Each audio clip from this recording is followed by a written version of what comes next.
ವೀಕ್ಷಕರೆಲ್ಲರಿಗೂ ನಮ್ಮ ವಾಹಿನಿಯ ದೈನಿಕ ರಾಶಿ ಫಲ ವಿಶೇಷ ಕಾರ್ಯಕ್ರಮಕ್ಕೆ ಸ್ವಾಗತ.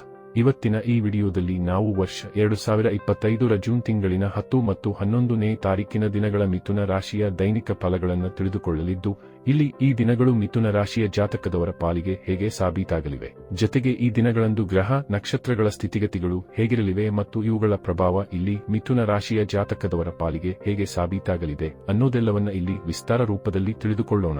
ವಿಡಿಯೋ ಪ್ರಾರಂಭಿಸುವುದಕ್ಕೂ ಮುನ್ನ ಎಂದಿನಂತೆ ನಮ್ಮ ವಿನಂತಿ ಎಂದರೆ, ನೀವಿನ್ನೂ ನಮ್ಮ ಚಾನೆಲ್ ಸಬ್ಸ್ಕ್ರೈಬ್ ಮಾಡಿಲ್ಲವೆಂದರೆ ಈ ಕೂಡಲೇ ನಮ್ಮ ಚಾನೆಲ್ ಅನ್ನು ಸಬ್ಸ್ಕ್ರೈಬ್ ಮಾಡಿ. ಜೊತೆಗೆ ನಮ್ಮೆಲ್ಲ ವಿಡಿಯೋಗಳ ನಿರಂತರ ಅಪ್ಡೇಟ್ಸ್ಗಳಿಗಾಗಿ ತಪ್ಪದೇ ಪಕ್ಕದ ಬೆಲ್ ಐಕಾನ್ ಬಟನ್ ಕೂಡ ಕ್ಲಿಕ್ ಮಾಡಿ. ನಿಮ್ಮ ಜೀವನದಲ್ಲಿಯೂ ಏನಾದರೂ ಸಮಸ್ಯೆಗಳು ಬಾಧಿಸುತ್ತಲಿದ್ದರೆ ಈ ಕೂಡಲೇ ಸ್ಕ್ರೀನ್ ಮೇಲೆ ಕಾಣ್ತಿರುವ ನಮ್ಮ ಗುರೂಜಿ ನಂಬರ್ಗೆ ಕರೆ ಮಾಡಿ ಶೀಘ್ರವೇ ಶಾಶ್ವತ ಪರಿಹಾರ ಕಂಡುಕೊಳ್ಳಿ. ವೀಕ್ಷಕರೇ, ಇಲ್ಲಿ ಮೊದಲು ಈ 2 ದಿನಗಳ ದೈನಿಕ ಫಲಗಳನ್ನು ತಿಳಿದುಕೊಳ್ಳುವುದಕ್ಕೂ ಮುನ್ನ ಈ 2 ದಿನಗಳ ಗ್ರಹ ನಕ್ಷತ್ರ ಮತ್ತು ಇಲ್ಲಿ ಉಂಟಾಗಲಿರೋ ಯೋಗಗಳ ಕುರಿತಾದ ಮಾಹಿತಿಯನ್ನ ಅರಿತುಕೊಳ್ಳೋಣ. ಮೊದಲಿಗೆ ಇಲ್ಲಿ ವರ್ಷ 2025ರ ಜೂನ್ ತಿಂಗಳಿನ 10ನೇ ತಾರೀಕಿನ ದಿನದ ಗ್ರಹ ನಕ್ಷತ್ರಗಳ ಸ್ಥಿತಿಗತಿಗಳನ್ನು ನೋಡುವುದಾದರೆ, ಜೂನ್ ತಿಂಗಳಿನ 10ನೇ ತಾರೀಕಿನ ದಿನವು ಮಂಗಳವಾರದ ದಿನವಾಗಿರಲಿದ್ದು, ಇಲ್ಲಿ ಜ್ಯೇಷ್ಠ ಮಾಸದ ಶುಕ್ಲ ಪಕ್ಷದ ಚತುರ್ದಶಿಯ ತಿಥಿ ಇರಲಿದೆ. ಚತುರ್ದಶಿಯ ತಿಥಿಯು ಈ ದಿನದ ಬೆಳಗ್ಗೆ 11:35 ಇರಲಿದ್ದು, ಆ ನಂತರದಲ್ಲಿ ಪೂರ್ಣಿಮೆಯ ತಿಥಿಯ ಪ್ರಾರಂಭಗೊಳ್ಳಲಿದೆ. ಹಾಗೆ ಈ ದಿನದ ಸಂಜೆ 6:02 ಅನುರಾಧ ನಕ್ಷತ್ರದ ಗೋಚರವಿರಲಿದ್ದು, ಆ ನಂತರದಲ್ಲಿ ಜ್ಯೇಷ್ಠ ನಕ್ಷತ್ರದ ಗೋಚರ ಪ್ರಾರಂಭಗೊಳ್ಳಲಿದೆ. ಜೊತೆಗೆ ಈ ದಿನದ ಮಧ್ಯಾಹ್ನದ 1:45 ಸಿದ್ಧ ಹೆಸರಿನ ಯೋಗವಿರಲಿದ್ದು, ಆ ನಂತರದಲ್ಲಿ ಸಾಧ್ಯ ಹೆಸರಿನ ಯೋಗದ ಪ್ರಾರಂಭಗೊಳ್ಳಲಿದೆ.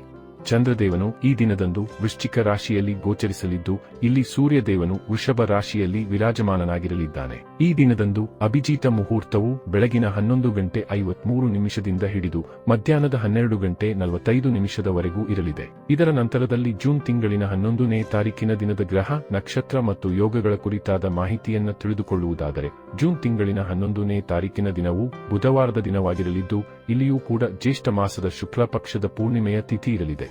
ಅಂದರೆ ಈ ದಿನವೂ ಕಾರ ಹುಣ್ಣಿಮೆಯ ದಿನವಾಗಿರಲಿದೆ. ಪೂರ್ಣಿಮೆಯ ತಿಥಿಯು ಈ ದಿನದ ಮಧ್ಯಾಹ್ನದ 1:13 ಇರಲಿದ್ದು, ಆನಂತರದಲ್ಲಿ ಪ್ರತಿಪದ ತಿಥಿಯ ಪ್ರಾರಂಭಗೊಳ್ಳಲಿದೆ. ಹಾಗೆ ಈ ದಿನದ ರಾತ್ರಿ 8:10 ಜ್ಯೇಷ್ಠ ನಕ್ಷತ್ರದ ಗೋಚರವಿರಲಿದ್ದು, ಆ ನಂತರದಲ್ಲಿ ಮೂಲ ನಕ್ಷತ್ರದ ಗೋಚರ ಪ್ರಾರಂಭಗೊಳ್ಳಲಿದೆ. ಜೊತೆಗೆ ಈ ದಿನದ ಮಧ್ಯಾಹ್ನದ 2:04 ಸಾಧ್ಯ ಹೆಸರಿನ ಯೋಗವಿರಲಿದ್ದು, ಆ ನಂತರದಲ್ಲಿ ಶುಭ ಹೆಸರಿನ ಯೋಗದ ಪ್ರಾರಂಭಗೊಳ್ಳಲಿದೆ. ಚಂದ್ರದೇವನು ಈ ದಿನದಂದು ಕೂಡ ವೃಶ್ಚಿಕ ರಾಶಿಯಲ್ಲಿ ಗೋಚರಿಸಲಿದ್ದು, ಇಲ್ಲಿ ಸೂರ್ಯದೇವನು ಸಹ ವೃಷಭ ರಾಶಿಯಲ್ಲಿಯೇ ವಿರಾಜಮಾನನಾಗಿರಲಿದ್ದಾನೆ. ಇನ್ನು ಈ ದಿನದಂದು ಯಾವುದೇ ಅಭಿಜಿತ ಮುಹೂರ್ತವಿರುವುದಿಲ್ಲ. ವೀಕ್ಷಕರೇ, ಇದು ಈ 2 ದಿನಗಳ ಗ್ರಹ ನಕ್ಷತ್ರ ಮತ್ತು ಯೋಗಗಳ ಕುರಿತಾಗಿರುವ ಮಾಹಿತಿಯಾಗಿದ್ದು, ಈ ಮಾಹಿತಿಯನ್ನೇ ಆಧರಿಸಿ ಈಗ ಈ ದಿನಗಳ ಮಿಥುನ ರಾಶಿಯ ಫಲಗಳನ್ನು ನೋಡೋಣ. ಮೊದಲಿಗೆ ಇಲ್ಲಿ ಜೂನ್ ತಿಂಗಳಿನ 10ನೇ ತಾರೀಕಿನ ದಿನದ ಮಿಥುನ ರಾಶಿಯ ದೈನಿಕ ಫಲಗಳನ್ನು ತಿಳಿದುಕೊಳ್ಳುವುದಾದರೆ, ಈ ದಿನದಂದು ಚಂದ್ರದೇವನು ವೃಶ್ಚಿಕ ರಾಶಿಯ ಮೂಲಕ ನಿಮ್ಮ ಷಷ್ಠಮ ಭಾವದಲ್ಲಿ ಗೋಚರಿಸಲಿದ್ದಾನೆ. ಹೀಗಾಗಿ ಈ ದಿನದಂದು ನಿಮ್ಮ ಓಡಾಟದಲ್ಲಿ ವೃದ್ಧಿ ಕಂಡು ಬರಲಿದೆ. ವಿಶೇಷವಾಗಿ ಇಲ್ಲಿ ನಿಮ್ಮ ಸಂಘರ್ಷಗಳು ಕೂಡ ಹೆಚ್ಚಾಗಬಹುದಾದ ಸಾಧ್ಯತೆ ಇರಲಿದೆ. ಇಲ್ಲಿ ನಿಮ್ಮ ಸ್ವಭಾವದಲ್ಲಿಯೂ ಪರಿವರ್ತನೆ ಕಂಡು ಬರಲಿದ್ದು, ಸ್ವಭಾವದಲ್ಲಿ ಕಿರಿಕಿರಿಯ ಅನುಭೂತಿ ಉಂಟಾಗಲಿದೆ. ಅಲ್ಲದೆ ಈ ದಿನದಂದು ನೀವು ಜಗಳ ಕದನದಂತಹ ವಿಷಯದಲ್ಲಿ ತತ್ಪರರಾಗಿಯೂ ಕಂಡು ಬರಬಹುದಾದ ಸಾಧ್ಯತೆ ಇರಲಿದೆ. ಇಲ್ಲಿ ನಿಮ್ಮ ಮಾತುಗಳಲ್ಲಿ ಮಧುರತೆ ಇರದೆ ಹೆಚ್ಚು ಕಠೋರತೆ ಕಂಡು ಬರಲಿದೆ. ಹೀಗಾಗಿ ಇಲ್ಲಿ ನಿಮ್ಮ ಸಂಬಂಧಗಳು ಕೂಡ ನಿಮ್ಮ ಮಾತುಗಳಿಂದಾಗಿ ಬೇಸರಕ್ಕೆ ಈಡಾಗಬಹುದಾಗಿದೆ. ಇಲ್ಲಿ ನೀವು ನಿಮ್ಮ ಬೆಲೆ ಬಾಳುವ ವಸ್ತುಗಳ ಕುರಿತಾಗಿಯೂ ಒಂದಿಷ್ಟು ಬೇಜವಾಬ್ದಾರಿತನವನ್ನು ಹೊಂದಿರುವಂತೆ ಕಂಡು ಬರಲಿದ್ದೀರಿ. ಹೀಗಾಗಿ ಇಲ್ಲಿ ನಿಮ್ಮ ಬೇಜವಾಬ್ದಾರಿಯ ಸ್ವಭಾವ ನಿಮಗೆ ನಷ್ಟವನ್ನು ಉಂಟು ಮಾಡಬಹುದಾಗಿದೆ. ಜೊತೆಗೆ ಇಲ್ಲಿ ನೀವು ಸಾಕಷ್ಟು ಆಲಸಿತವನ್ನು ಸಹ ಹೊಂದಿರಬಹುದಾಗಿದ್ದು, ಕೆಲಸ ಕಾರ್ಯಗಳಲ್ಲಿ ಹಿನ್ನಡೆಯೂ ಉಂಟಾಗಬಹುದಾಗಿದೆ. ಇಲ್ಲಿ ನಿಮ್ಮ ಮತ್ತು ನಿಮ್ಮವರ ಆರೋಗ್ಯ ಸಂಬಂಧಿಯೂ ನೀವು ಕೊಂಚ ಜಾಗ್ರತೆ ಹೊಂದಬೇಕಾಗುವುದು. ಷಷ್ಠಮ ಭಾವದ ಚಂದ್ರದೇವನು ಇಲ್ಲಿ ನಿಮಗೆ ಮತ್ತು ನಿಮ್ಮವರ ಆರೋಗ್ಯದಲ್ಲಿ ವ್ಯತ್ಯಯ ಉಂಟು ಮಾಡಲಿದ್ದು, ಹೀಗಾಗಿ ಅಗತ್ಯ ಜಾಗ್ರತೆ ಹೊಂದಿರುವಿರಾದರೆ ಖಂಡಿತ ಸಮಸ್ಯೆಗಳು ಬಂದಷ್ಟೇ ವೇಗದಲ್ಲಿ ಶಮನಗೊಳ್ಳಲಿವೆ. ಈ ವಿಶೇಷ ಸಮಯದಲ್ಲಿ ನೀವು ನೈತಿಕ ರೂಪದಲ್ಲಿಯೂ ಶುದ್ಧರಾಗಿರಲು ಪ್ರಯತ್ನಿಸಬೇಕು. ಇಲ್ಲಿ ನೀವು ಸಮಾಜದ ನಿಂದನೆಗೆ ಒಳಗಾಗುವಂತಹ ಯಾವುದೇ ಕಾರ್ಯಗಳನ್ನು ಮಾಡಬಾರದು. ವಿಶೇಷವಾಗಿ ಇಲ್ಲಿ ನೀವು ಯಾರ ಬಗ್ಗೆಯೂ ಅಸೂಹೆ ಪಡಬಾರದು. ಈ ದಿನದಂದು ನೀವು ಅತ್ಯಂತ ಕರಾರುವಕ್ಕಾಗಿ ನಡೆದುಕೊಳ್ಳಬೇಕಿದ್ದು, ತಪ್ಪು ಕಾರ್ಯ ದುರ್ಮಾರ್ಗದಲ್ಲಿ ನಡೆದರೆ ಖಂಡಿತ ಪಶ್ಚಾತ್ತಾಪ ಪಡಬೇಕಾಗಿಯೂ ಬರಲಿದೆ. ಇಲ್ಲಿ ಹಣಕಾಸಿನ ಲೇವಾದೇವಿಯೂ ಮಾಡದಿರುವುದು ಕೂಡ ಉತ್ತಮವಾಗಿರಲಿದೆ. ವಿಶೇಷವಾಗಿ ಸಾಲವನ್ನ ನೀವು ಪಡೆದುಕೊಂಡಿದ್ದಾರೆ. ಸಾಲದ ಸಮಸ್ಯೆ ನಿಮ್ಮನ್ನ ಈ ದಿನದಂದು ಸಮಸ್ಯೆಗೆ ಈಡು ಮಾಡಬಹುದಾಗಿದೆ. ಹೀಗಾಗಿ ಸಾಲ ಪಡೆಯುವುದು ಮತ್ತು ಸಾಲವನ್ನ ನೀಡುವುದರಿಂದಾಗಿ ಈ ದಿನದಂದು ನೀವು ದೂರವಿರಬೇಕು. ಇನ್ನು ರಿಲೇಶನ್ಶಿಪ್ ಮತ್ತು ಮ್ಯಾರಿಡ್ ಲೈಫ್ನಲ್ಲಿ ನೀವು ಹೇಗೆ ನಡೆದುಕೊಳ್ಳುತ್ತೀರಿ ಅನ್ನೋದರ ಮೇಲೆ ಎಲ್ಲವೂ ನಿರ್ಭರವಾಗಿರಲಿದ್ದು, ಒಂದೊಮ್ಮೆ ನೀವು ಸಂಗಾತಿಯೊಂದಿಗೆ ಶಾಂತವಾಗಿಯೂ ಅವರ ತಪ್ಪುಗಳನ್ನು ನಿರ್ಲಕ್ಷ್ಯ ಮಾಡುವ ಮೂಲಕ ಮುನ್ನಡೆಯುವಿರಾದರೆ ಖಂಡಿತ ಹೆಚ್ಚಿನ ಸಮಸ್ಯೆ ಬಾಧಿಸುವುದಿಲ್ಲ. ಇನ್ನು ವಿದ್ಯಾರ್ಥಿ ಜಾತಕದವರ ಪಾಲಿಗೂ ಸಮಯ ಅಷ್ಟೊಂದು ಉಚಿತವಾಗಿರುವುದಿಲ್ಲ. ಇಲ್ಲಿ ವಿದ್ಯಾರ್ಥಿಗಳು ಓದಲು ಕುಳಿತುಕೊಳ್ಳುತ್ತಾರಾದರೂ ಓದಿನ ಪ್ರತಿ ಏಕಾಗ್ರತೆ ಹೊಂದಲು ಸಾಧ್ಯವಾಗುವುದಿಲ್ಲ. ಇನ್ನು ಇದರ ನಂತರದಲ್ಲಿ ಜೂನ್ ತಿಂಗಳಿನ 11ನೇ ತಾರೀಕಿನ ದಿನದ ಮಿಥುನ ರಾಶಿಯ ದೈನಿಕ ಫಲಗಳ ಕುರಿತಾಗಿ ತಿಳಿದುಕೊಳ್ಳುವುದಾದರೆ, ಈ ದಿನದಂದು ಕೂಡ ಚಂದ್ರದೇವನು ಮಕರ ರಾಶಿಯ ಮೂಲಕ ನಿಮ್ಮ ಷಷ್ಠಮ ಭಾವದಲ್ಲಿ ಗೋಚರಿಸಲಿದ್ದಾನೆ. ಆದಾಗ್ಯೂ ಈ ದಿನದಂದು ಕಾರ ಹುಣ್ಣಿಮೆಯ ಪರ್ವವಿರಲಿದೆ. ಹಾಗೆ ಇಲ್ಲಿ ಉಂಟಾಗಲಿರುವ ಗ್ರಹ ನಕ್ಷತ್ರಗಳ ಸ್ಥಿತಿಗಳು ಮತ್ತು ಇಲ್ಲಿ ರೂಪುಗೊಳ್ಳಿರುವ ವಿಪರೀತ ರಾಜಯೋಗವು ನಿಮಗೆ ಒಂದಿಷ್ಟು ಸಮಾಧಾನವನ್ನು ಸಹ ಕರುಣಿಸಬಹುದಾಗಿವೆ. ಆದರೆ ಈ ದಿನದಂದು ಕೂಡ ನೀವು ಅನೇಕ ವಿಷಯಗಳಿಗಾಗಿ ಸಾಕಷ್ಟು ಎಚ್ಚರಿಕೆಯನ್ನು ಹೊಂದಿರಬೇಕು. ವಿಶೇಷವಾಗಿ ಈ ದಿನದಂದು ಕೂಡ ನೀವು ಹೂಡಿಕೆ ಮತ್ತು ಪರಿವರ್ತನೆಯನ್ನ ದೂರವಿರಬೇಕು. ಜತೆಗೆ ಈ ದಿನದಂದು ಕೂಡ ನೀವು ನಿಮ್ಮ ಕ್ರೋಧದ ಮೇಲೆ ನಿಯಂತ್ರಣವನ್ನ ಹೊಂದಿರಬೇಕು. ಇಲ್ಲಿ ಜಗಳ ಕದನದಂತಹ ಸ್ಥಿತಿಯಿಂದಲೂ ನೀವು ದೂರವನ್ನ ಕಾಯ್ದುಕೊಳ್ಳಬೇಕು. ವಿಶೇಷವಾಗಿ ಎಲ್ಲಿಯೇ ವಾಗ್ವಾದಗಳು ನೆರವೇರುತ್ತವೆ ಎಂದಾದರೆ ಆ ಸ್ಥಿತಿಯಿಂದ ಹೊರಬರಲು ಪ್ರಯತ್ನಿಸಬೇಕು.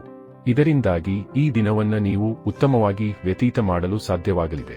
ಈ ವಿಶೇಷ ದಿನದಂದು ನೀವು ಏನೇ ಪ್ರಮುಖ ನಿರ್ಣಯಗಳನ್ನು ಕೈಗೊಳ್ಳುವುದಿದ್ದರೂ ಮಾತೃವಿನ ಸಲಹೆ ಪಡೆದುಕೊಂಡು ಮುನ್ನಡೆಯಬೇಕು, ಅಥವಾ ಮನೆಯ ಸ್ತ್ರೀಯರ ಸಲಹೆಗಳನ್ನು ಪಡೆದುಕೊಳ್ಳಬೇಕು. ಇದರಿಂದಾಗಿ ಇಲ್ಲಿ ನಿಮ್ಮ ನಿರ್ಣಯಗಳು ಲಾಭದಾಯಕವಾಗಿ ಸಿದ್ಧಗೊಳ್ಳಬಹುದಾಗಿವೆ. ಇನ್ನು ಈ ದಿನದಂದು ನೀವು ಸ್ಟಾಕ್ ಮಾರ್ಕೆಟ್, ಕಮೋಡಿಟಿ ಸೆಕ್ಟರ್ನಿಂದಲೂ ದೂರವನ್ನ ಕಾಯ್ದುಕೊಳ್ಳುವುದು ಉತ್ತಮವಾಗಿರಲಿದೆ.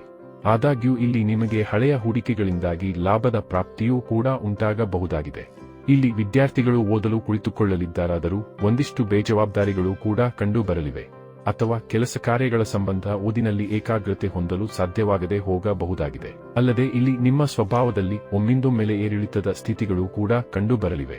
ಇದರಿಂದಾಗಿ ಇಲ್ಲಿ ನಿಮ್ಮ ರಿಲೇಶನ್ಶಿಪ್ ಮತ್ತು ಮ್ಯಾರಿಡ್ ಲೈಫ್ನಲ್ಲಿ ಈ ಸಮಯ ಸಮಸ್ಯೆಗಳನ್ನು ಹುಟ್ಟು ಹಾಕಬಹುದಾಗಿದೆ. ಜತೆಗೆ ಈ ದಿನದಂದು ನೀವು ಬೆಲೆ ಬಾಳುವ ವಸ್ತುಗಳ ಕುರಿತಾಗಿರುವ ಬೇಜವಾಬ್ದಾರಿತನವನ್ನು ಸಹ ತ್ಯಾಗ ಮಾಡಬೇಕು. ಇನ್ನು ವಿದೇಶಕ್ಕೆ ಸಂಬಂಧಿತ ಕಾರ್ಯಗಳಲ್ಲಿ ಮಾತ್ರ ನಿಮಗೆ ಈ ದಿನದಂದು ಕೂಡ ಲಾಭದ ಪ್ರಾಪ್ತಿ ಉಂಟಾಗಲಿದೆ. ಇಲ್ಲಿ ವಿದೇಶೀಯ ಯಾತ್ರೆಗಳ ಯೋಗಗಳು ಕೂಡ ಪ್ರಬಲವಾಗಿರಲಿವೆ. ಆದರೆ ಇಲ್ಲಿ ಕೋರ್ಟ್ ಕಚೇರಿಯ ಕಾರ್ಯಗಳಲ್ಲಿ ಸಮಸ್ಯೆಗಳು ಕಂಡುಬರಬಹುದಾಗಿದ್ದು, ಈ ಸಂಬಂಧ ಎಚ್ಚರಿಕೆ ಹೊಂದಿರುವುದರೊಂದಿಗೆ ಭೂಮಿಗೆ ಸಂಬಂಧಿತ ಯಾವುದೇ ನಿರ್ಣಯಗಳನ್ನು ಇಲ್ಲಿ ನೀವು ತೆಗೆದುಕೊಳ್ಳಬಾರದು. ಒಟ್ಟಾರೆಯಾಗಿ ಇಲ್ಲಿ ಈ 2 ದಿನಗಳು ನಿಮ್ಮ ಪಾಲಿಗೆ ಲಾಭದಾಯಕವಾಗಿ ಸಾಬೀತಾಗಲಿದ್ದು, ತಪ್ಪದೇ ಈ ಸಮಯದ ಸದುಪಯೋಗ ಪಡೆದುಕೊಂಡು ಮುನ್ನಡೆಯಬೇಕು. ಇನ್ನು ಈ 2 ದಿನಗಳಂದು ನೀವು ಬೆಳಗ್ಗೆ ಎದ್ದು ಗೋಮಾತೆ ಅಥವಾ ಎತ್ತುಗಳಿಗೆ ಪೂಜಿಸುವುದರ ಜೊತೆಗೆ ಬಾಳೆಯ ಹಣ್ಣುಗಳನ್ನು ತಿನ್ನಿಸಬೇಕು. ಜತೆಗೆ ನಿಮ್ಮ ಹಣೆಯ ಮೇಲೆ ಕೇಸರಿಯ ಚಂದನದ ತಿಲಕವಿಟ್ಟುಕೊಳ್ಳಬೇಕು. ಇದರಿಂದಾಗಿ ಇಲ್ಲಿ ನಿಮಗೆ ವಿಶೇಷ ಶುಭ ಫಲಗಳು ಖಂಡಿತ ಲಭಿಸಲಿವೆ. ವೀಕ್ಷಕರೇ, ಇದು ಈ 2 ದಿನಗಳ ಮಿಥುನ ರಾಶಿಯ ದೈನಿಕ ಫಲಗಳ ಸಂಪೂರ್ಣ ಮಾಹಿತಿ. ಈ ಮಾಹಿತಿ ನಿಮಗೆ ಇಷ್ಟವಾದರೆ ವಿಡಿಯೋವನ್ನು ಲೈಕ್ ಮತ್ತು ಶೇರ್ ಮಾಡಿ. ಹಾಗೆ ಚಾನೆಲ್ ಸಬ್ಸ್ಕ್ರೈಬ್ ಮಾಡುವುದರೊಂದಿಗೆ ನಿರಂತರ ವಿಡಿಯೋ ಅಪ್ಡೇಟ್ಸ್ಗಳಿಗಾಗಿ ತಪ್ಪದೇ ಪಕ್ಕದ ಬೆಲ್ ಐಕಾನ್ ಬಟನ್ ಕೂಡ ಕ್ಲಿಕ್ ಮಾಡಿ.